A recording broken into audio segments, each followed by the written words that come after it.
La reforma constitucional en materia de amparo tenemos que analizarlo desde dos puntos de vista. ¿Constituye esta reforma un avance democrático para la justicia en México o constituye un retroceso en perjuicio de los mexicanos? Desde esos dos puntos de vista. Para esto es muy complicado que yo pueda abarcar absolutamente todas las figuras constitucionales a que se refieren el artículo primero, el 103 y el 107. Pero quiero destacar lo siguiente. En el siglo XIX, la Suprema Corte de Justicia de la Nación sostuvo el criterio amplio para que el amparo fuera garantista, que fuera un instrumento verdaderamente protector de los derechos fundamentales. Y tenemos precedentes de diversos casos en donde la Corte no aplicó el interés jurídico, sino el concepto legitimación, porque se amplía la oportunidad de acudir al acceso a la justicia federal. Ya la doctora Rocío señaló el caso del estado de Jalisco, en donde un menor de edad promovió amparo contra la orden de demolición que emitió la autoridad municipal para demoler el pórtico, para demoler un portal, porque por ahí cerca estaba su casa. La orden no estaba en contra del quejoso. Sin embargo, se dio trámite a la demanda de amparo, pero no había un agravio personal y directo. En los tiempos actuales diría un juez de distrito: tú no eres titular de un derecho, no se te está afectando un derecho subjetivo, no tienes interés jurídico y por tanto se te va a sobreseer el juicio. Ahí no pasó eso. La Corte concedió el amparo, protegió al quejoso, pero también protegió a la comunidad, protegió a la vecindad, a todas las personas que habitan ese lugar. Se protegió el ambiente arquitectónico, se protegió el ambiente estético. Ahí se notó el criterio amplio que tuvo la Corte. Y así como esos ejemplos, se registran otros, en donde la Corte sostuvo el concepto de legitimación. Pero llega a la Suprema Corte de Justicia de la Nación Ignacio L. Vallarta en la época de don Porfirio Díaz, en la época de la dictadura, y entonces cambia el concepto de legitimación y se introduce, se crea lo que ahora está previsto en la ley de amparo como el interés jurídico. Ese concepto de interés jurídico vino a delimitar el acceso a la justicia federal. ¿Por qué? Porque solamente podía promover el amparo aquel que tenga interés, que sea titular de un derecho subjetivo. Un derecho subjetivo tutelado por el derecho objetivo, tutelado por la ley, que justifique ser titular del derecho para que sea procedente el juicio de amparo. Entonces ahí constituyó, desde un punto de vista de la democracia, desde un punto de vista de la justicia, un retroceso. Mucho se ha criticado el amparo mexicano, que la mayor parte de los asuntos se sobresee y son pocos donde se estudia el fondo del asunto. Son una de las críticas que se han formulado. En este momento yo no tengo a la mano copias certificadas de todos esos juicios para que yo los pueda probar, pero yo lo digo porque así ha sido los comentarios. Entonces, si ahora se introduce el concepto de legitimación, pienso que esto es un avance.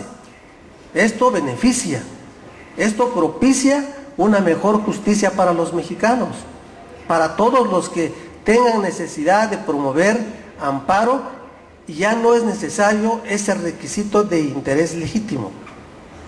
Ahora, se agrega otra cuestión tan importante, porque ese concepto de legitimación se dio en la época anterior porque de alguna manera se protegía los derechos colectivos o los derechos difusos. Actualmente, antes de que entre en vigor estas reformas, no es procedente el amparo cuando se trate de violación de derechos colectivos.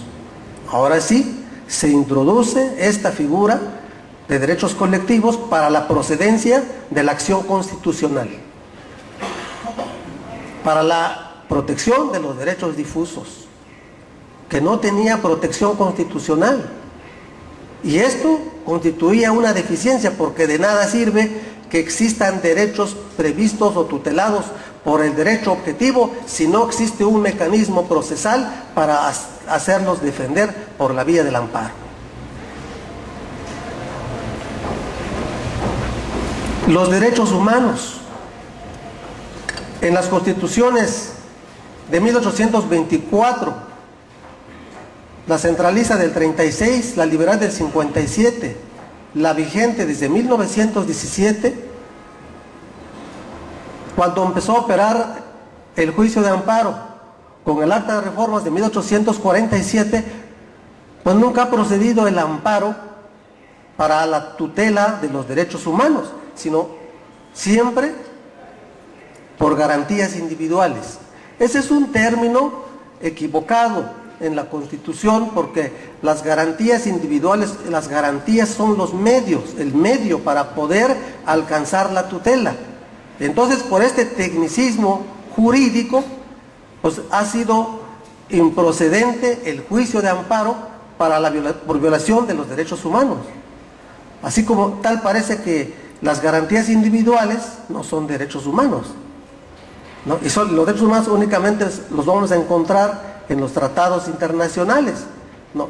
Ahora se introduce, y me parece que esto es muy importante, que por la vía jurisdiccional se proteja los derechos humanos, y esto viene a superar de alguna manera la deficiencia que se venía incurriendo en que los derechos humanos se protejan a través de recomendaciones a cargo de la Comisión Nacional de los Derechos Humanos o comisiones estatales de los derechos humanos que no son vinculatorias.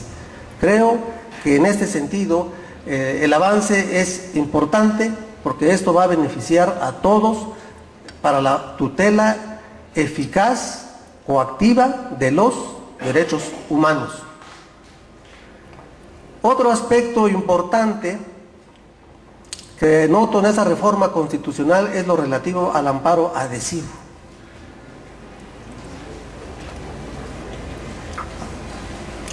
En una sentencia definitiva, por ejemplo, en materia civil, beneficia, por ejemplo, a la parte actora, perjudica a la parte demandada, promueve a la parte demandada amparo directo. Y analizando la sentencia a prima facie, se da uno cuenta que esa sentencia está muy débil, no tiene los fundamentos ni las consideraciones suficientes para que resista el impacto de unos conceptos de violación. Y el tercero perjudicado no puede hacer nada. Pues puede contestar los conceptos de violación ante el Tribunal Colegiado de Circuito, pero hasta ahí, ¿no? Ahora, si juzga al tercero perjudicado que esa sentencia tiene deficiencias graves, no analizó pruebas, documentos que pueda fortalecer la resolución, puede promover el amparo adhesivo y tiene que expresar conceptos de violación. ¿Para qué? Pues para que se mejore esa sentencia y se niegue el amparo al quejoso. Es una figura de suma trascendencia en el derecho de amparo, lo que no existía. Existía la revisión adhesiva, ¿no? Eso sí, pero no el amparo adhesivo. Me parece muy importante esta figura, ¿no? Ahora, en cuanto a la fórmula Otero, no quiere decir que va a desaparecer la fórmula Otero, porque la sentencia va a tener efectos relativos, la sentencia. Una cosa es la sentencia y otra cosa es la jurisprudencia. Si la jurisprudencia declara la inconstitucionalidad de leyes, tiene efectos generales, pero es limitativo, porque no va a afectar en el ámbito fiscal. En el área fiscal no se mete. O sea, ahí las autoridades que sigan aplicando leyes inconstitucionales en perjuicio de los contribuyentes, ahí que se siga aplicando, ahí que pidan amparo. En las demás materias ya no, porque ya la jurisprudencia es obligatoria para las autoridades jurisdiccionales. Para las que no son jurisdiccionales, pues va a seguir teniendo efecto. Ahora, viene una cuestión muy importante, la declaratoria general de inconstitucionalidad que emita la Corte cuando, una vez notificada la jurisprudencia que se emita al órgano legislativo, y si después de 90 días no hace nada, entonces se emite la declaratoria de inconstitucionalidad, en donde se va a determinar los alcances que pueda tener esta declaratoria. Bueno, ¿esto qué significa? No lo dice expresamente la Constitución. ¿Qué efectos entonces va a tener esa declaratoria de inconstitucional? Debe entenderse que prácticamente con los golpes de la jurisprudencia tiene que acabarse la ley, prácticamente se va a derogar la ley ordinaria que fue declarada inconstitucional.